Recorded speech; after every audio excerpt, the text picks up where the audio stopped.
This episode of Brains on Games is about blaming your friends for stealing the treasure that you're actually trying to steal.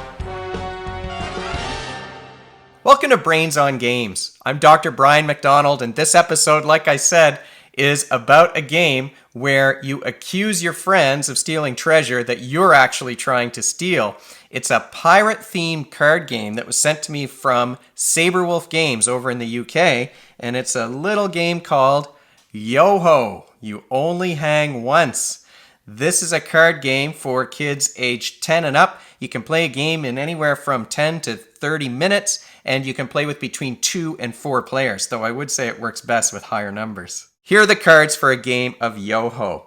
You can see that there are 5 pirates to choose from. They're all the same. It just depends on which one you like the best. They've got some great artwork here, but these are real-life pirates, and you can go to the website for the game and find a little biography of each one if you want to get a bit of a history lesson about historical famous pirates. There are 5 different roles. At the beginning of the game, one player is going to be assigned the captain's role, and the captain doles out the roles to the rest of the players. You'll notice that there are 5 roles, there are 5 pirates, but the game only goes up to 4 players. So there's always going to be at least one in the middle of the table, and that's the duty that the captain will do when it's time for the players to do their duty. We'll talk about that in a moment. It's a little bit like, you notice that there's these different roles. It's a little bit like a game that goes by lots of names, but the most safe for work name is probably President, where the players have different roles, and there's one player who has the weakest role, who has to do the worst thing, and in this case, the pariah has to draw 3 cards. It's good in this game to have a bunch of cards at the beginning. You don't want to be caught with a whole bunch of cards in your hand at the end, and you'll see as we go through, we talk a little bit more about what this is all about, why that is. Let's go through a turn of Yoho, and you'll get an idea of what the game is all about. In the game that I played, we played a 2-player game, so we had the captain and the pariah at the beginning, and the other pirates were in the middle of the table. On your turn, you are going to start with 5 cards. If you have fewer than 5 cards, you draw up to 5. That's the first action. Then you choose one of your cards and you play it.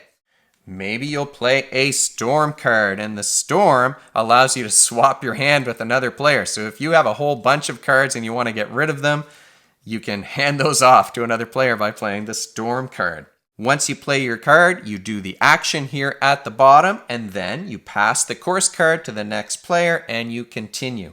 So you're going to go to my right or your left because you're going to port, and you've got a little bit of text down here that indicates something about blame. Loyal pirates have lower blame when you're going to port. And that's it. You're just going around the circle. Each player is going to play a card and do the action at the bottom of the card.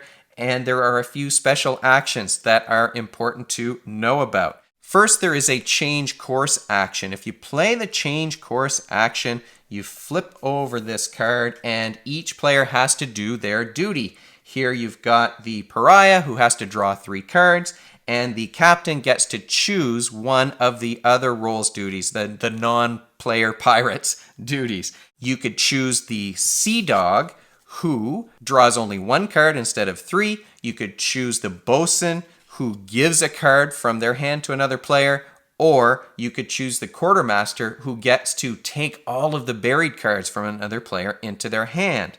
We haven't buried any cards yet, but that's what will happen if you play the Land Ho card. The Land Ho card says that the captain and any rebel player will bury a card. That just means take a card from your hand, put it face down in front of you. It might be the treasure, so you get the treasure out of your hand, or it might just be some other card that you need to get rid of for some reason. Maybe you want to trick the quartermaster into taking a card that they probably wouldn't want to have. Another action might be to turn one of the characters in the game, which would mean that you flip over their card and then they become a rebel. Now, if you're going starboard, that means that you don't get to do that duty. So I wouldn't have to draw 3 cards if the course was changed and that was flipped in that direction. But of course, if we change course again, it's going to flip over and the rebels will get to do their duty. So I would get to draw those 3 cards. Eventually, you are going to have a big pile of cards here in the blame pile, and you might play an accuse card. We always said j'accuse when we played this card. So you might play an accuse card. What does that mean? You're accusing another player of being the one who's trying to steal the treasure. And what you do when you accuse another player, if you're blaming another player, is you pick up the blame pile and then you look at the numbers in here. You compare those numbers to the numbers of your roll. So the captain has a 5 in this case, and the pariah has a 1. I take out all the 1s and the 5s. And then when I take out the 1s and the 5s, the captain has a total of 10, and the pariah has a total of 4. However, if you look at the course card, loyal pirates get to subtract 10 from their blame, and that means that will bring the captain's total down to 0. Then you add this number over here. It says that add your rank to the captain's blame, which means the captain gets 1 extra. So the pariah is going to have a blame of 4. The captain has a blame of only 1, and that means I lose the accusation. And that would mean I would have to take all of the cards into my hand, so I'll wind up with a whole bunch of cards in my hand. Now, why would that be a problem? It gives you lots of options if you have lots of cards in your hand. But what happens is the game is going to end when the last card in the draw pile is drawn. And at that point, you are counting up the blame in your hand rather than the blame from that blame pile. The player with the most blame is going to walk the plank. Even if they have the treasure, they can't win the game at that point. If 2 players are tied for the most blame, then the one with the lowest rank will walk the plank. And then your score is going to be based on, whoever didn't walk the plank, their score is based on their rank, but they get an extra 5 points if they've got the treasure. So really the winner is going to be the one with the treasure unless the person with the treasure walked the plank. And in that case, it's going to be based on that highest rank. Clearly, there are some memory demands here because if you're accusing the other players, you need to remember what cards are in that blame deck.